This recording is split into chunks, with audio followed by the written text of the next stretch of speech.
Hello students, मैं Himanshu Khandelwal BSP online classes के माध्यम से हम आपकी क्लास 8 की एक्सरसाइज 2.4 कर रहे हैं। देखिए प्रश्न 5, सोबो की माँ है, उनकी आयु सोबो की आयु की 6 गुनी है।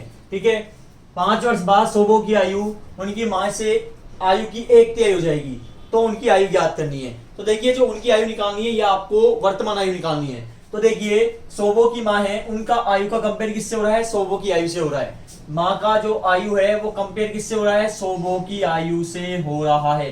ठीक है, तो हमें जिसका कंपेयर होता है उसका मान क्या मानते हैं? हम एक्स मानते हैं, जिससे हो रहा है। ठीक है, तो कंपेयर किससे हो रहा है? सोबो से। तो आप क्या लिखोगे? माना कि सोबो की वर्तमान आयु इक्वल टू एक्स। ठीक है, तो क्या माना कि सोबो की वर्तमान आयु बराबर क्या है? एक्स है। ठीक है, और जो सोबो की मां है उनकी जो आयु है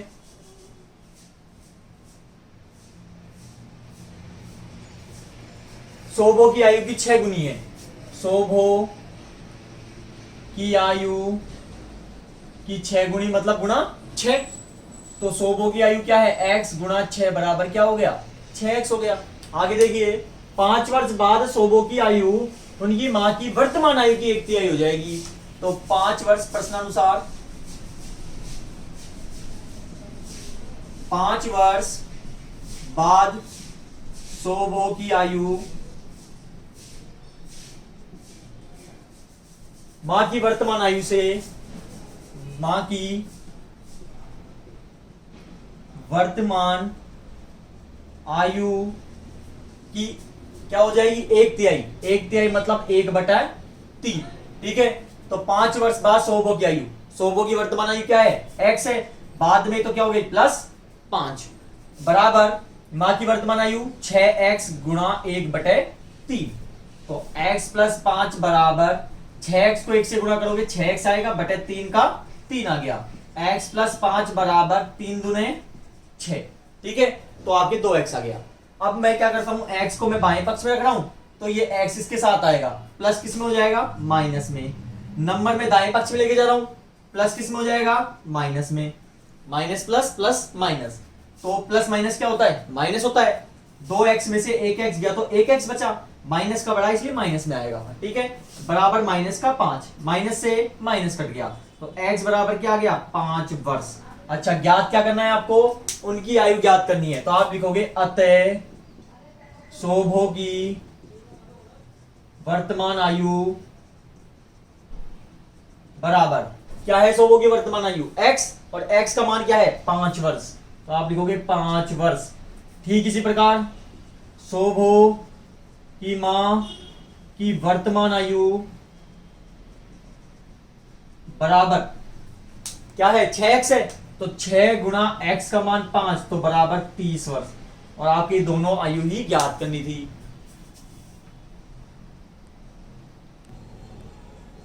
प्रश्न 6 देखिए, महुली गांव में एक तंग आयताकार भूखंड, भूखंड मतलब एक जमीन है, विद्यालय बनाने के लिए सुरक्षित है। मतलब ये कि इसमें एक विद्यालय बन सकता है। इस भूखंड की लंबाई और चौड़ाई में 11:4 का अनुपात है। ठीक है, गांव पंचायत इस भूखंड की बाढ़ कराने में, बाढ़ कराना है मतलब फेंसिंग लगानी है। फेंसिंग देखा बॉर्डर पे लगती है। ठीक है, तो 100 रुपए प्रति मीटर की दर से 75,000 रुपए व्यय करने होंगे। मतलब 1 मीटर पे 100 रुपए खर्चा है, और टोटल जो व्यय कर रहे हैं वो 75,000 रुपए, 75,000 रुपीज खर्च कर रहे हैं वो। ठीक है, भूखंड की माप ज्ञात करनी है, मतलब लंबाई और चौड़ाई आपको ज्ञात करनी है। देखिए एक भूखंड है, इस टाइप का एक जमीन है, भूखंड है। ठीक है, इसमें क्या करना है आपको बोल रहा है, इस भूखंड में बाढ़ कराना है। बाढ़ मतलब होती है फेंसिंग, और जो फेंसिंग होती है ये बॉर्डर लाइन पे होती है। ठीक है, तो आपकी जब बॉर्डर लाइन की बात हो रही है ना, तब आपके लगेगा परिमाप। क्या लगेगा? परिमाप। लेकिन यदि बोलता कि अंदर हमको कोई बिल्डिंग खड़ी करनी है, या सपोज लो विद्यालय ही बनाना है, तो आपके लगता क्षेत्रफल। क्लियर है? जब बाहर की बात होती है बॉर्डर की टाइप की, यदि मैं बोलूं यहाँ पर ईंट खड़ी करनी है सब जगह, चारों जो दीवार है यहाँ पर क्या करनी है? ईंट खड़ी करनी है। ठीक है, चारों बॉर्डरों पे, तो आपके यहाँ भी क्या लगेगा? परिमाप लगेगा। लेकिन मैं बोलूं यहाँ अंदर हमको कुछ काम करना है या हमको बिल्डिंग बनानी है, तो आपके क्या लगेगा? क्षेत्रफल लगेगा। क्लियर है? तो अब देखिए सबसे पहली चीज अनुपात में है, मैंने बोला था आपको वैल्यू एक्स में लेनी है। तो आप लिखोगे माना कि आयताकार भूखंड की लंबाई बराबर 11 अनुपात में तो 11x। ठीक है, ठीक इसी प्रकार चौड़ाई क्या हो जाएगी, 4 अनुपात में है तो 4x। मैंने बताया था आपको परिमाप लगेगा, और परिमाप किसका है, आयताकार भूखंड है तो मतलब आयत का, तो आप लिखोगे आयत का परिमाप बराबर 2 गुणा क्या होता है फॉर्मूला, लंबाई प्लस चौड़ाई। ठीक है, तो 2 गुणा लंबाई कितनी है 11x प्लस चौड़ाई 4x, तो 2 गुणा 11 प्लस 4 15x बराबर 2 15 30x आ गया। ठीक है, आगे देखिए, गांव पंचायत को इस भूखंड की बाढ़ कराने में 100 रुपए प्रति मीटर की दर से खर्चा आता है। तो जो 1 मीटर बाढ़ कराने का जो व्यय आता है ना, 1 मीटर बाढ़ कराने का जो व्यय है वो कितना है, 100 रुपए है, और आपके पास टोटल कितना है 30x है, अतः 30x मीटर पर बाढ़ कराने का व्यय, जब 1 मीटर पे 100 रुपए है तो 30x पे कितना हो जाएगा, 100 गुणा 30x बराबर 3000x हो जाएगा। ठीक है, आगे देखिए, जो इस पे करने के बाद जो टोटल व्यय है वो 75,000 रुपए है, तो आप लिखोगे जो कुल व्यय हुआ है वो कितना हुआ है, 75,000 रुपए हुआ है। तो देखिए आपके पास समीकरण बन चुका है, और वो समीकरण क्या है, 3000x बराबर कितने रुपए खर्चे हुए हैं, 75,000 रुपए खर्चा हुआ। x को आप बाहर करोगे किस में चल जाएगा, 3000 बटे में चल जाएगा, 3 0 से 3 0 कट गया, तो x बराबर 25 3 75 किसमें आएगा, मीटर में, क्योंकि यहाँ पर क्या है लिखा हुआ है प्रति मीटर की दर से निकालना है। ठीक है, तो आप देखिए ज्ञात क्या करनी है हमें, भूखंड की माप, भूखंड की माप मतलब लंबाई और चौड़ाई, तो आप लिखोगे अतः आयताकार भूखंड की लंबाई बराबर, लंबाई कितनी है 11x, तो 11 गुणा 25 250 75 75 मीटर। ठीक है, ठीक इसी प्रकार चौड़ाई, चौड़ाई कितनी है 4x, तो 4 गुणा x का मान 25 तो कितना हो गया 100 मीटर, और आपको यही याद करना था। ठीक है, प्रश्न 7, हसन स्कूल वर्दी बनाने के लिए 2 प्रकार का कपड़ा खरीदता है। इसमें कमीज के कपड़े का भाव 50 रुपए प्रति मीटर, 1 मीटर पे 50 रुपए है कमीज का, और पतलून के कपड़े का भाव है 90 रुपए प्रति मीटर है। ठीक है, वह कमीज के प्रत्येक 3 मीटर कपड़े के लिए पतलून का 2 मीटर कपड़ा खरीदता है। यदि उसको कमीज बनवानी है तो वो 3 मीटर कपड़ा लेता है, और साथ में उस पर एक पतलून बनवानी है तो उसके लिए वो 2 मीटर कपड़ा लेता है। वह इस कपड़े को क्रम से 12 तथा 10% लाभ पर बेचकर 36,600 रुपए प्राप्त करता है। मतलब वो लाभ पर बेचता है, और वो कितने लाभ पर, 12 और 10%, मतलब कि कमीज पे 12 है और पतलून पे 10% लाभ पर बेचकर 36,600 प्राप्त कर लेता है। उनके पतलूनों के पर कितना कपड़ा खरीदा, तो देखिए सबसे पहली चीज आप ये देखिए, कमीज के प्रत्येक 3 मीटर कपड़े के लिए वो 2 मीटर का कपड़ा खरीदता है, तो आप लिखोगे माना कि हसन ने कमीज का कपड़ा खरीदा, कितनी वैल्यू है 3 मीटर, तो 3x। ठीक है, नेक्स्ट, ठीक इसी प्रकार पतलून का कपड़ा खरीदा, कितनी है 2 मीटर, तो 2x मीटर।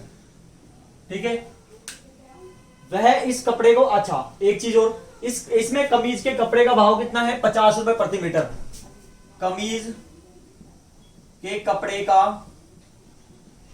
भाव कितना है 50 रुपए प्रति मीटर, यानी 1 मीटर पर 50 रुपए का खर्चा आता है। और ठीक इसी प्रकार पतलून के कपड़े का भाव कितना है 90 रुपए प्रति मीटर, तो 90 रुपए प्रति मीटर। क्लियर है यहां तक। अब आगे देखिए इसी प्रकार, अब क्या होगा, टोटल कपड़ा कितना है हमारे पास 3x है, एक पतलून बनाने के लिए, सॉरी एक कमीज बनाने के लिए, तो आप लिखोगे अतः 3x कमीज पर, या 3x मीटर कमीज पर कुल व्यय कितना हुआ, 1 मीटर पे 50 होता है, तो 3x पे कितना हो जाएगा 150x हो जाएगा। ठीक है, 50 दिया 150। ठीक इसी प्रकार 2x मीटर पतलून पर कुल व्यय बराबर, अच्छा कितने का खर्चा आता है, 90 रुपए प्रति मीटर, तो 90 गुणा 2x बराबर 180x। ठीक है, आगे देखिए, इस कपड़े को क्रम से 12 तथा लाभ 10% लाभ पर बेचकर 36,600 रुपए प्राप्त करता है। तो देखिए वो लाभ पे बेच रहा है, तो बेचना मतलब एक तरह से मैथ की भाषा में हम क्या बोलते हैं, विक्रय मूल्य। और विक्रय मूल्य का लाभ में सूत्र क्या होता है, फॉर्मूला क्या होता है, क्रय मूल्य प्लस लाभ। और यदि हानि होती तो क्या लिख देते हैं, क्रय मूल्य माइनस हानि। ठीक है, तो ठीक इसी प्रकार लिखोगे आप, क्या लिखोगे, पतलून को क्या बेच रहा है वो 12% लाभ पर, वो सॉरी 12% कमीज को बेच रहा है 12% लाभ पर बेच रहा है। तो आप लिखोगे कमीज का विक्रय मूल्य, मैंने बताया था फॉर्मूला क्या होगा, क्रय मूल्य प्लस लाभ। ठीक है, तो अभी कमीज का क्रय मूल्य कितना है 150x, इस पर लाभ कितना हो रहा है 12%, लिखा हुआ है बकायदा कि 12% तथा 10% लाभ पर बेचता है। ठीक है, तो आप लाभ को 12% निकालते हैं हम, तो देखिए तो 12 बटे परसेंट के नीचे लगता है 100 लगता है, और जब किसी संख्या को आपको परसेंट में कन्वर्ट करना है, बदलना है, तो आपको गुणा 100 करोगे। ठीक है, जब परसेंट हटेगा तो नीचे 100 चल जाएगा, मतलब भाग में, गुणा यहां पर आएगा क्रय मूल्य, और क्रय मूल्य कितना है 150x है। ठीक है, 1 0 से 1 0 कट गया, 5 दिया 15, 5 दूने 10, और 2 से 1 कट गया 6 बार, तो कितना आ गया 6 दिया 18x आ गया। ठीक है, या फिर आप ऐसे नहीं कर सकते, तो 150x को 12 से गुणा करो और 100 का भाग दे दो, तब भी ये 18x ही आएगा। ठीक है, तो आपके पास 18x आ गया। तो क्रय मूल्य कितना है 150x, लाभ कितना हो गया 18x, तो वो कितने का बेचा है उसने 168x में बेचा है कमीज के कपड़े को। ठीक है, ठीक इसी प्रकार आगे निकालेंगे हम, कमीज का निकल गया। अब लिखोगे पतलून का विक्रय मूल्य बराबर वही फॉर्मूला, क्रय मूल्य प्लस लाभ। क्रय मूल्य कितना है 180x, लाभ कितना हो रहा है उसको 10%, तो ठीक इसी प्रकार आप इसका भी लाभ निकालोगे, तो 10 बटे परसेंट के नीचे क्या लग जाएगा, बटे में 100 आ जाएगा, गुणा यहां पर क्या आता है क्रय मूल्य, क्रय मूल्य कितना है 180x, 0 से 0 कट गया, 0 से 0 कट गया, क्या बच गया 18x बच गया। तो विक्रय मूल्य निकाल सकता है आप, क्रय मूल्य कितना है 180x प्लस 18x, क्योंकि लाभ कितना हो रहा है 18x हो रहा है, तो कितने का हो गया 198x का हो गया। अब आगे देखिए, इस पर लाभ पर बेचकर वो 36,600 रुपए प्राप्त करता है, तो जो कुल प्राप्त करता है, कुल धन प्राप्त कितना करता है वो 36,600 रुपए। किन किन को बेचने पर, एक तो कमीज को और एक पतलून को। तो कमीज को कितने बेचा है वो 168x प्लस, और पतलून को कितने बेचा है 198x, टोटल कितने बिका है वो 36,600 रुपए प्राप्त हुए दोनों को बेचने पर। 168 प्लस 198 366x बराबर 36,600। ठीक है, x को हम बाहर करेंगे, किस में चल जाएगा, बटे में चल जाएगा, कट गया ये, क्या बच गया 1 बच गया, तो कितना आ गया x का मान 100। ठीक है, तो ठीक इसी प्रकार चलेंगे हम आगे। तो देखिए आपका x का मान क्या आ गया 100 आ गया। आपको निकालना क्या है, उनके उसने पतलूनों पे कितना कपड़ा खरीदा। तो देखिए पतलून का आपको कपड़ा निकालना है, आता है पतलून का खरीदा गया कपड़ा, पतलूनों के लिए खरीदा गया कपड़ा बराबर, देखिए कितना था 2x था 1 मीटर पे, तो 2 गुणा x का मान क्या आ गया 100, तो टोटल कितना मीटर खरीदा है उसने 200 मीटर। बस ये इजी सा क्वेश्चन है, कोई हार्ड नहीं है। ठीक है, इसी प्रकार निकालना है आपको, बस इसका जो दिया हुआ है ये मान कि 3 मीटर कपड़े के लिए 2 मीटर कपड़ा खरीदता है पतलून का, तो आप उसको x मान लो, आराम से निकल जाएगा। ठीक, जो आप प्रश्न 4 देखिए इसका, कि हिरणों के झुंड का आधा भाग मैदान में चल रहा है और शेष का 3/4 पड़ोस में खेल कूद कर रहा है, यानी आधे के चलने के बाद जो शेष जो बचा उसका 3/4। ठीक है, और बचे 9 हिरण है जो एक तालाब में पानी पी रहे हैं। ध्यान रखना 9 हिरण संख्या में आ गया, तो झुंड में हिरणों की संख्या ज्ञात कीजिए। सबसे पहली चीज, आपको ये नहीं पता कि यहां पर झुंड में हिरण कितने हैं, तो आप उस चीज को क्या मानोगे x मानोगे। तो आप क्या लिखोगे, माना कि झुंड में हिरणों की संख्या बराबर क्या है, x है। ठीक है, आगे झुंड में आधा भाग मैदान में चल रहा है, तो मैदान में हिरणों की संख्या, तो देखिए कितना है, आधा भाग है। आधा भाग किसका, टोटल का, और टोटल कितने हैं, x है। तो कितना आ गया, x बटे 2, क्योंकि x को 1 से करोगे x आएगा, बटे 2 का 2। ठीक है, आगे और शेष का 3/4 पड़ोस में खेल कूद कर रहा है, तो खेल कूद कर रहे हिरणों की संख्या,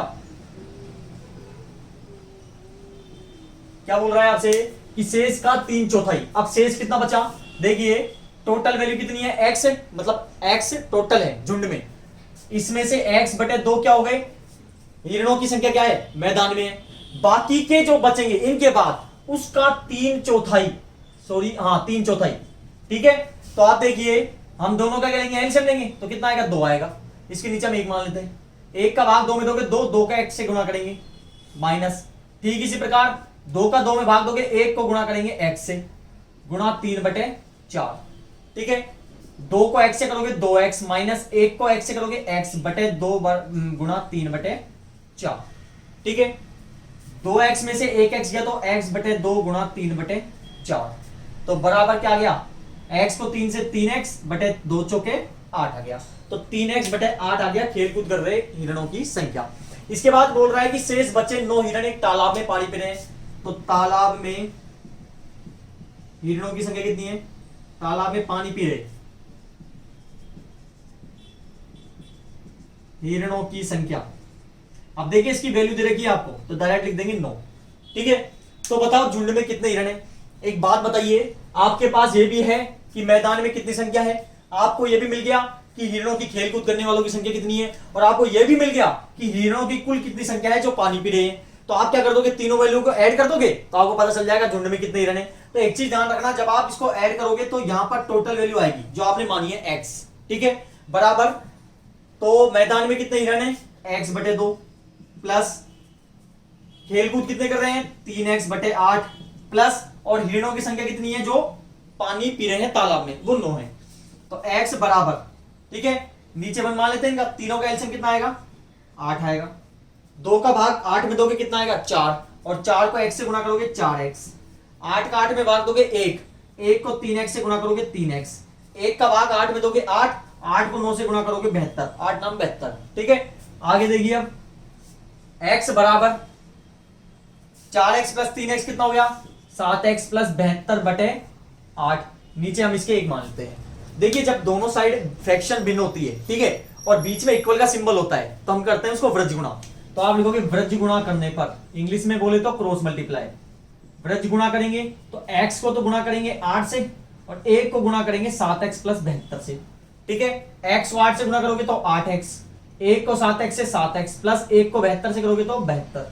ठीक है, 8x यहाँ रह जाएगा, 7x इसके पास में आएगा, बाएं पक्ष में किस में हो जाएगा, माइनस में हो जाएगा, प्लस का है तो 72 दाएं पक्ष में रहेगा। 8x में से 7x गया तो 1x बराबर 72। अब देखिए x का मान 72 आ गया। ज्ञात क्या करना है आपने, झुंड में हिरणों की संख्या ज्ञात करनी है, मतलब टोटल हिरण कितने हैं झुंड में। तो आपके पास क्या थी, वो x थी, और आपके पास x का मान क्या है, 72। तो आप लिखोगे अतः झुंड में हिरणों की संख्या बराबर कितनी है, 72, और आपको यही ज्ञात करना था। ठीक है,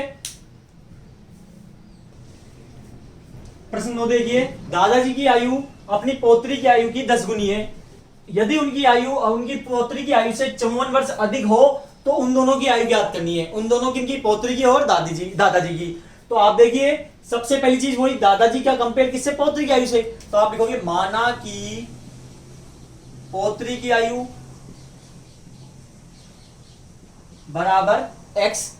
ठीक है, और दादाजी की आयु क्या है, दादाजी की आयु बराबर पोत्री की आयु से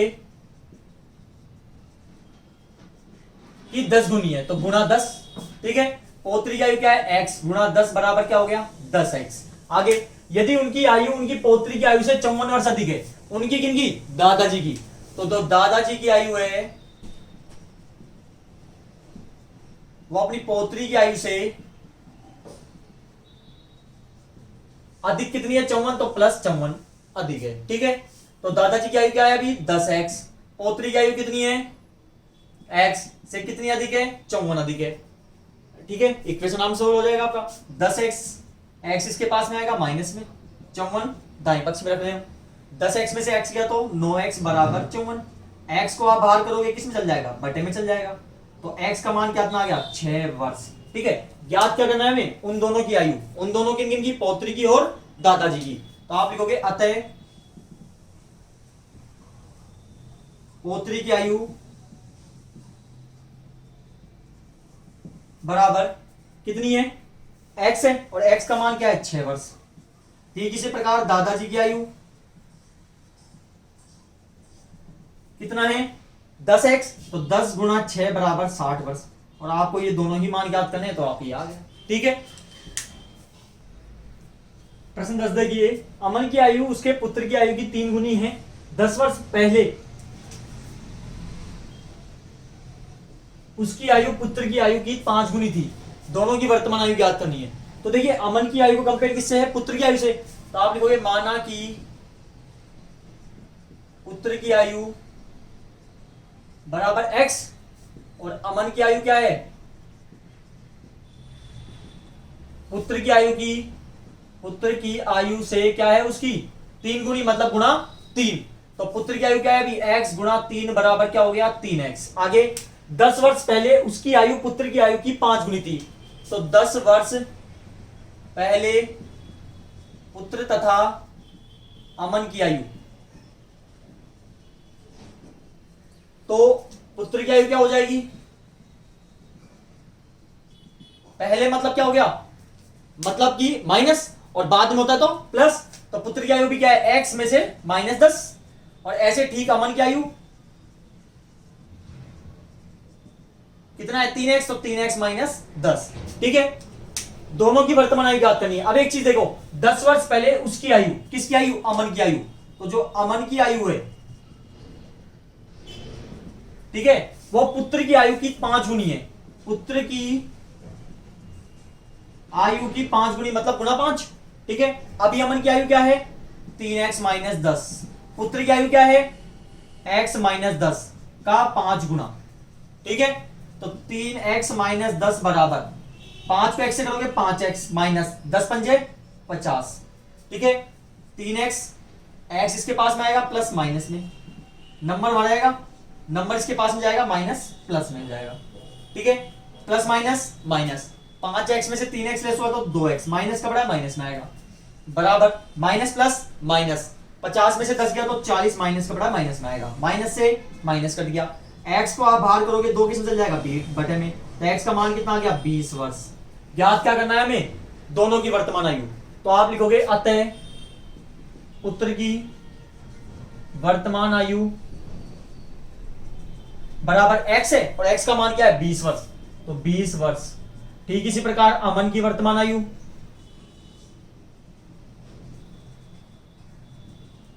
अमन की वर्तमान आयु कितनी है 3x, तो 3 गुणा x का मान 20, तो कितना आ गया 60 वर्ष, और आपको यही ज्ञात करना था। ठीक है,